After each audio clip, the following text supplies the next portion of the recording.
What's good, y'all? Welcome to Ready to Tape. Today, we're going to be talking about our superstar tight end, Darren Waller. He's back in the news. Obviously, he ain't been playing or doing anything this season because of injury, and he is on the IR, so he at least has another 3 weeks until he would come back. But we're going to talk about why the coaching staff is frustrated with Darren Waller. We're going to talk about this one. Don't forget to hit that like button. Y'all hit the subscribe button if you want to see more videos like this. Let's get into it. Like you said, man, Darren Waller back in the news. He's on IR. He's got at least 3 more weeks before he will return to the team and be back on the field. But the coaching staff is frustrated with our superstar tight end Darren Waller. Now, why are they frustrated? Because of the prolonged injury.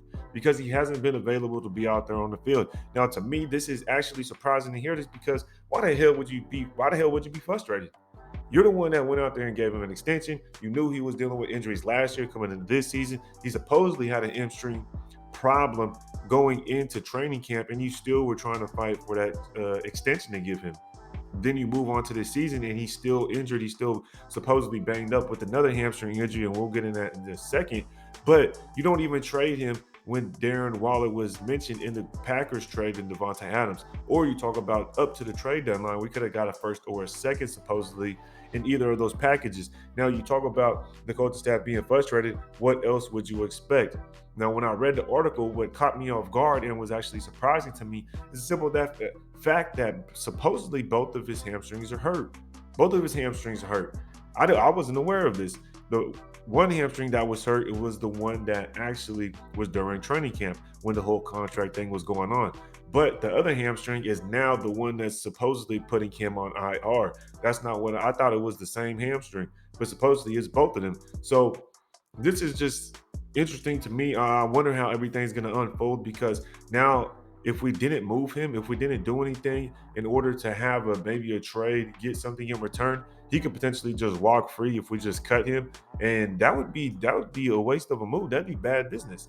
That'd be a terrible move. And we could have traded this dude for a first round pick instead of sending one to the Green Bay Packers, or we could have traded for a second round pick up to this trade deadline this year, especially with the way the season was going. And if we're tanking, then why not just stack up on the picks?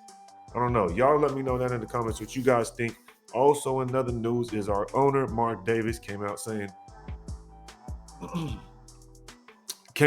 that supposedly he's impressed with Josh McDaniels, the new head coach. And I don't know, it's disheartening as a Raiders fan. I just wanted to touch on this subject because you think about the fact that Dave Ziegler said damn near the same thing just a couple weeks ago. And we're sitting at 2-7 now, and Mark Davis says it, the owner. And supposedly he's had his third meeting with Josh McDaniels after a game, and he comes out saying that he's impressed. So, I mean, everything's true that he's going to probably be here for the next at least 2 to 3 years at this point. Obviously, he's not going to get fired. And, we leading up to this, we talked about it the last couple of weeks. We talked about it in the pregame. We talked about it this morning or yesterday morning on the Good Morning Nation. We talked about how Josh McDaniels wasn't gonna be fired. We talked about how Mark Davis likes his coaches to get time. Jack Del Rio had 3 to 4 years. John Gruden obviously resigned, but had a $10 million contract. 10-year, $100 million contract. And then you talk about Josh McDaniels coming in. You figure his contract is probably 4 to 6 years at the least. At the least. And those head coaching contracts are guaranteed.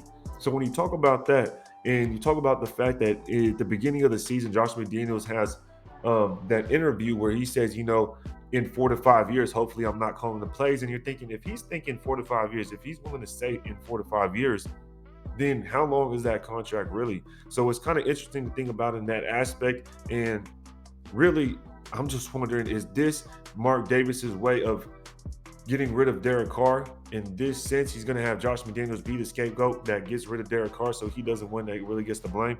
I don't know. You guys let me know in the comments what you think about the Darren Waller situation, as well as what do you think about the Derek Carr and Mark Davis, the whole thing with Josh McDaniels. Just let me know in the comments. Don't forget to hit that like button, hit the subscribe button if you want to see more, and check out our Destination brand if you want to cop some gear. Until next time, y'all, ready to tape.